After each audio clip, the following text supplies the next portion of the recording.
Oh, hey, Quinn. What up?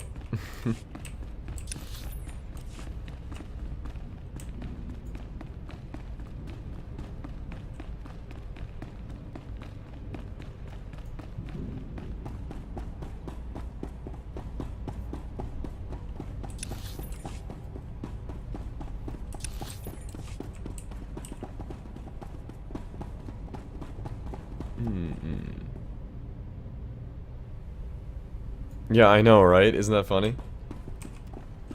It seems that Star Wars has a tendency to like give rise to really good voice actors. I mean, James Earl Jones is a freaking legend as a voice actor just because of Vader. Like he's just so good. I freaking love Vader's voice. He's so good at it. And then obviously Mark Hamill, who played Luke, ends up becoming Joker, which is amazing. He's such a good Joker voice. It's kind of insane how good he is at that voice. But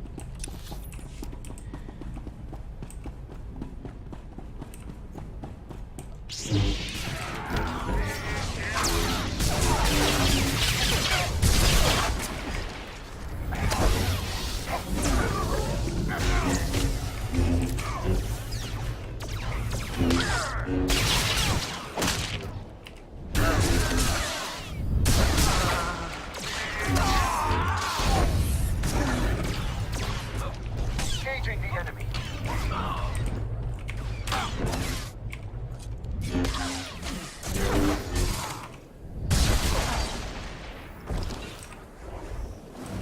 heal up.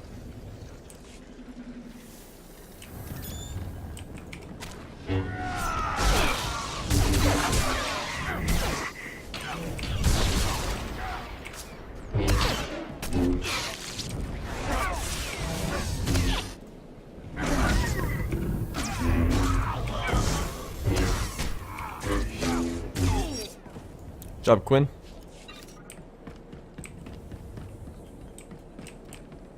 Oh man, I'm so hungry right now. Holy crap.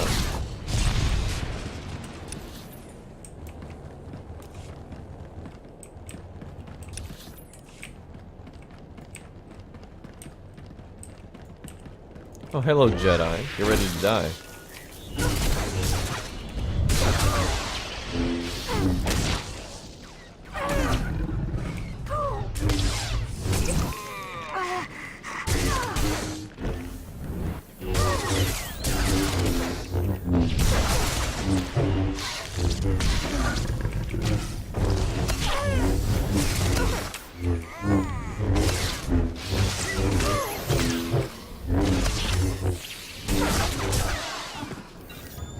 Alright.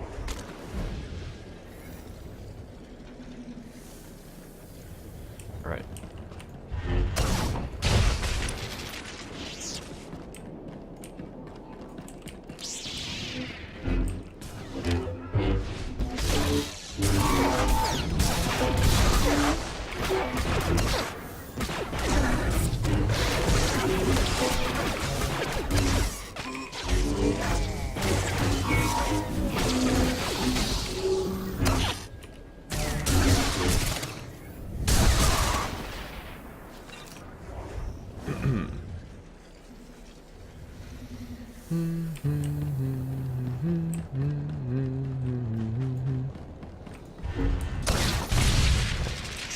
Alright. Ray shield safeguard has been disabled. Now I can get in there once I destroy the door. Pod racer time. That actually sounded more like a Reaper. I want to be able to ride a Reaper. That's what my ship should be. I want to have a ship as a Reaper in this game. My Reaper can be like, I am the vanguard of the Republic's destruction. It exists because I allow it, and it will end because I demand it.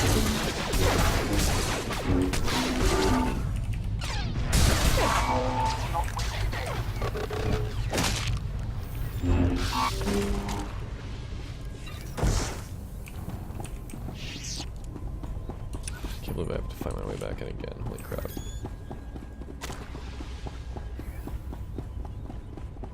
Alright, we're good now.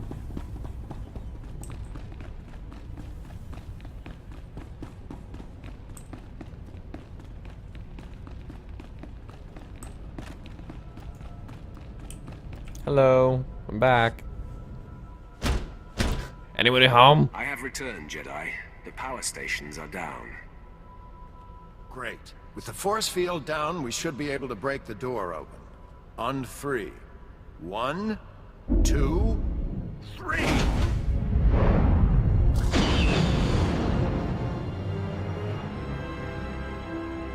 Well done, Sith. Now, before you think to fight me, I suggest you look at the computers in here.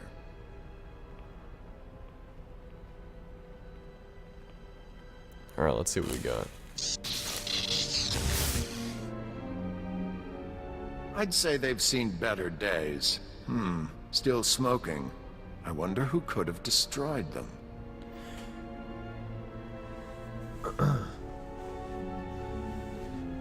Hold on, I'm gonna read what you said.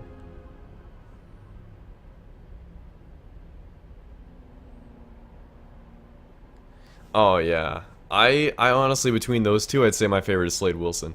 And that's a good point. When I was thinking about my favorite villain from everything, I can't really think about, I didn't even consider Arrow villains. I think you're right though. I think, personally, between those two, I prefer Slade Wilson, just because I personally love revenge-driven characters. I find them so interesting. It's why I can't wait to see James Spader as Ultron in the new Avengers. Oh, it's gonna be so freaking good. Like, have you guys seen the new trailer? Oh man, I can't freaking wait. I love revenge-driven characters. Characters just have an unbelievable hate for the main heroes out of revenge. Like, Ultron is like, I was designed to save the world. People would look to the sky and see hope. I'll take that from them first. It's like he just snaps, like, instantly. It's like, I was designed to give them hope.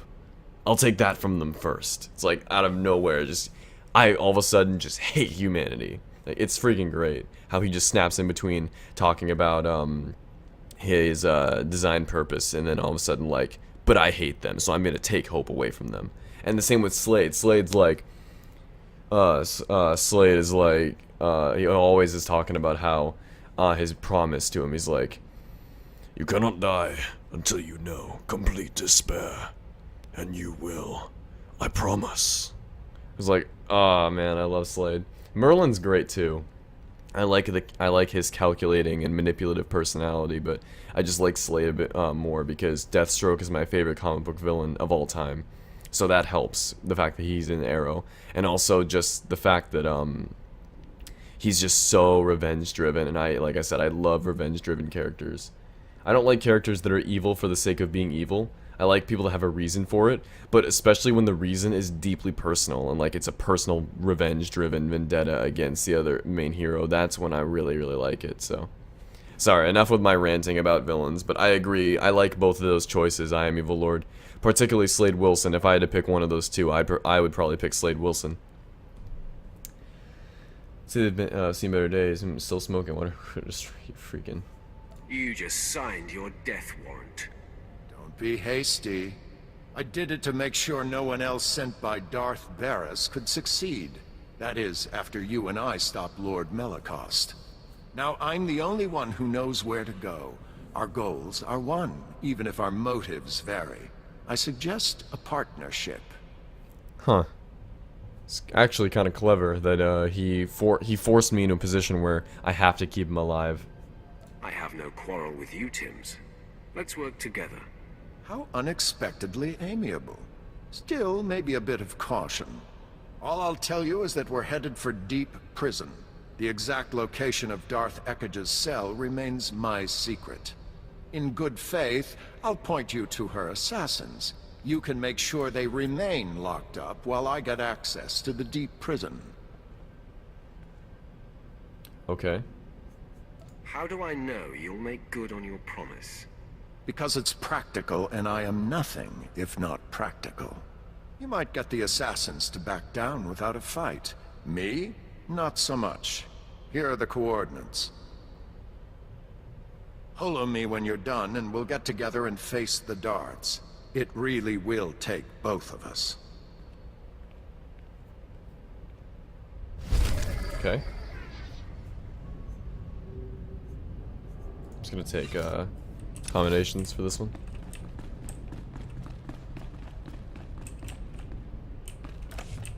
That's an interesting point, though. I never would have even considered the villains from Arrow. It's a bad mistake on my part. It's like I said, when I was thinking about my favorite villains of all time, Arrow didn't even cross my mind when it definitely should have.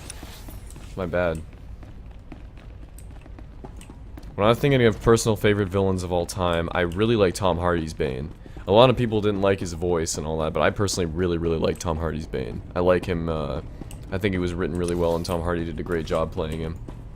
Tom Hardy's Bane, Manu Bennett's Slade Wilson, I really like Matt Nable's Ra's al Ghul, actually. Season 3 of Arrow, I really like Ra's al Ghul. So that's 3. 4 would be probably I honestly, like, part of me wants to include Darth Vader in that group, but I don't know. I'm just like, since I first saw the original trilogy, I've just seen so many other villains that I feel like personally I would prefer over him. I don't know. I think if I had to pick another one, it would be a 4th villain, probably be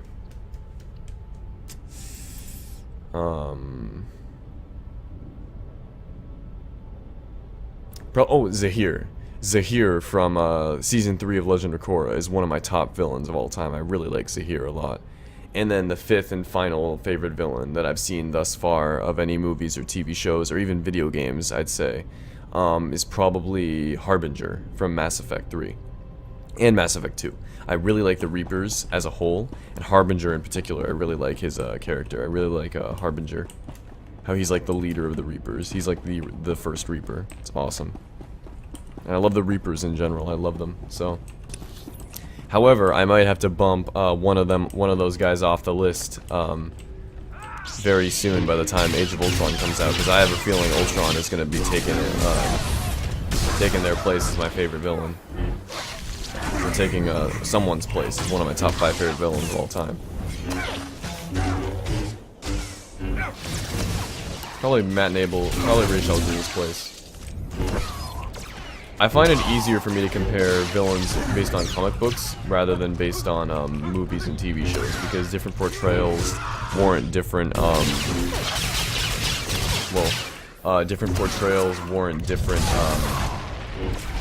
rankings. So like Ra's al Ghul is my 2nd favorite comic book villain of all time, but yet because he's only been portrayed a few times, albeit great, very well done in those albeit very well done when the times he was portrayed, but he's been only portrayed a few times, so I only have a little bit of acting to compare him to, that he doesn't really get as high on the list as other people. So, cool part about Malcolm Merlin is that in the Arrow universe, he's an evil Batman, loses a loved one and goes abroad training and returns to his city to save. Yep. Yeah. He's very much like evil Batman. It's pretty cool, actually. Like I said, I personally prefer Slade Wilson of the two, but I still like Merlin a lot. He's still really cool.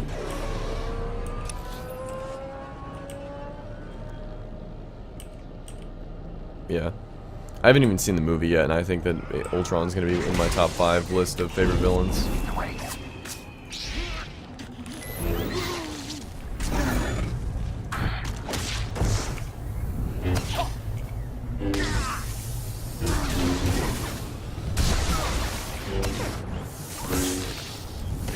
I'm actually kind of disappointed with myself. I never even thought about including Arrow villains into my top favorite villains of all time. Terrible.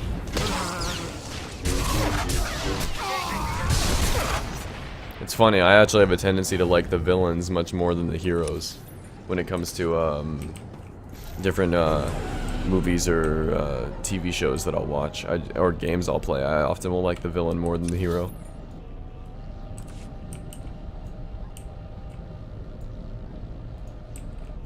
Hello, Ratataki. Come here.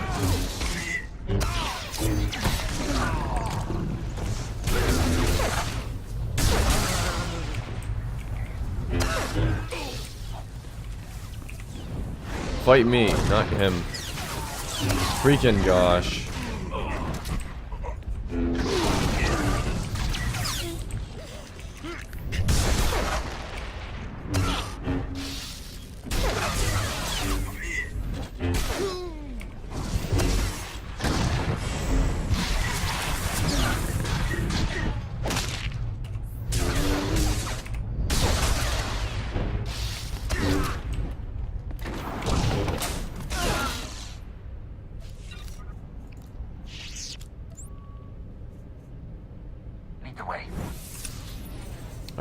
let's see. 5 more Ratataki forces and 1 more rat and 2 more Ratataki warlords. Here we go. There's a warlord.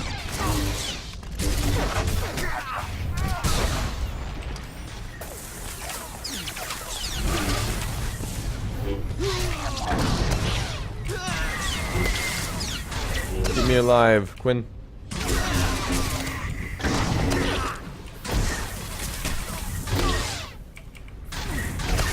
Fire at will.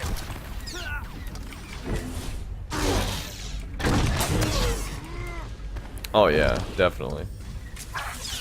I also love his confidence level too. It's just insane. Like he's just so confident in himself and his own abilities, and his confidence is well placed too. He is exactly as skilled as he thinks he is. Like, oh man, I love the fight between him and Oliver on the mountaintop in episode 9. It's so good. Like Oliver looked like an absolute fool fighting him, and as much as I hate to say it, that's exactly how it should be. He should look foolish fighting someone like Ra's al Ghul. Ra's al Ghul is hundreds of years old. The guy has been around the world several times, trained with several different people, fought so many people, trained so many people himself. He's immortal. The guy's an unstoppable force. There are few people in the world who can stop him. And so for him to just stand there with his hands behind his back and tell Oliver, "Fight me, boy," and then Oliver has 2 swords and he looks at him, he says, "You're unarmed." And then Ra's al Ghul is just like, "I'll take your blades from you once you're through with them." He doesn't say, "Don't worry, I'm gonna take your swords from you," or "Don't worry about me, I can handle myself." He says, I'll take your blades from you when you're through with them. You can use them a little bit and have fun with your swords, and when you're done using them, then I'll take them from you and I'll use them. It's like, that's just insane. And then, the fight doesn't even last 3 minutes before he disarms Oliver, kicks his butt, and then kills him.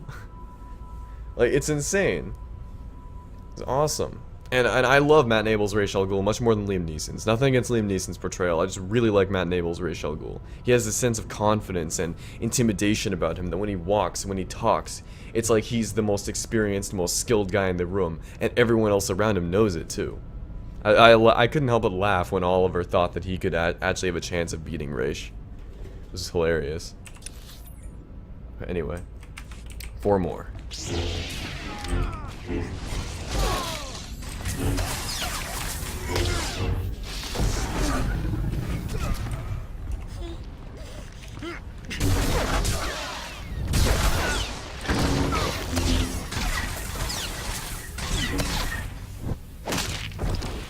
You should follow along my I actually just started doing a new Skyrim stream series, I Am Evil Lord. It's pretty much the story. It's a roleplay series, roleplay, I guess you could say, kind of roleplay-ish, about the series of a Nord thief, or a Nord. He is a Nord. It's kind of interesting to I can't really explain all of his story right now. You'd have to come into the stream one day and actually kind of just check it out for yourself, or have one of my viewers explain the story to you. But it's a pretty cool story about this Nord who eventually becomes a master thief, becomes a master assassin as well, and eventually becomes known as Nocturnal's Hand, which is essentially a very well-known figure throughout Skyrim, more as like a urban legend rather than anything else. He's people have always talked about the legend of Nocturnal's Hand as a man so skilled and so dangerous that he is Nocturnal's personal agent. He is Nocturnal's shadow. When Nocturnal has something that she wants, someone she wants dead, a debt she wants collected, he shows up and he takes care of it. He's kind of like the Grim Reaper, but to Nocturnal in a way. So he's kind of like, he's honestly like Vader in a way, in terms of how Vader is to the Emperor, he is to Nocturnal. He is her personal agent. And this is the story of how this thief becomes Nocturnal's Hand and all that. And actually, the reason I brought it up is because the whole story and series has a very similar kind of have a similar character qualities or fighting style rather to Ra's al Ghul. I kind of designed the character and the whole story behind him to be kind of similar in terms of like similar to a League of Assassins member. And so you could kind of think of if the League of Assassins was if the League of Assassins existed to fight for Nocturnal and be like her personal representatives on the plane of Tamriel, that this is how it would be represented. This guy is as close to is kind of like, I guess you could consider him a sort of Ra's al Ghul-ish character within who serves Nocturnal within the Skyrim universe. So definitely check it out. Might stream that tomorrow. I don't know. We'll see. Talking about Arrow and such, I'm really interested in shows.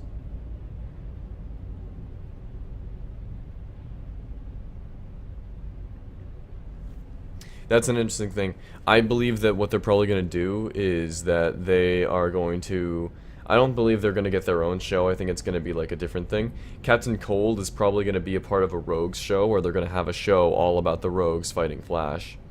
Or all about the Rogues themselves. Firestorm is what they're probably talking about with that, is they're probably going to get Firestorm his own show, which I'd be perfectly fine with. Adam is probably going to get his own show, which is believable. Katie Lotz, I'm assuming she'll probably end up becoming playing a completely different character within the DC universe. Either that, or they're going to end up resurrecting her, which I doubt they will, now that I think about it. Whoa. Sorry, I fight someone. But, yeah, I don't know. We'll have to wait and see how that plays out. Yeah, sorry if I'm long-winded and irritating with my rants, but 'tis a habit I have. And I just talking about Ra's al Ghul and Arrow and stuff, it made me think about my Skyrim series I've been doing. Kind of has a look, the character isn't your traditional thief and isn't your traditional assassin, kind of warrior-esque, has a sense of honor, kind of like Tibetan style in terms of his training, and the music I play on the stream, it also has that Tibetan feel. It's a lot like the League of Assassins in the show. So, excuse me. So, kind of Ra's al Ghul feel. I designed the character not to be a Ra's al Ghul copy, but to be kind of like if a League of Assassins member were in the world of Skyrim, and he served a particular deity within the Skyrim universe, whether it be a Daedric Lord or like whether it be Sithis or whoever. This is how it'd be portrayed, pretty much. That's pretty much how I wanted it to be. If any League of Assassins member were to come over to the Skyrim universe and dedicate their life to serving a certain Daedric prince with their particular set of skills, this is how it would happen. And I'm debating whether or not I should include immortality as a part of the character's background. Maybe down the road, maybe, but I feel like it's a bit too much like Ra's al Ghul to be going that route right away. Maybe by the time he's already been Nocturnal's hand for a while, Nocturnal realizes that he is an incredible asset to her, and so she grants him the gift of immortality so he can serve her eternally. That sort of thing, but we'll see. Vector machines, you gotta destroy machines. Stop fighting a lot of people.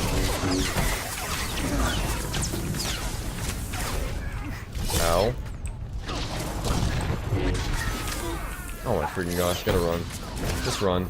Just run. Way too many of them. I drew way too much aggro. Just run. When...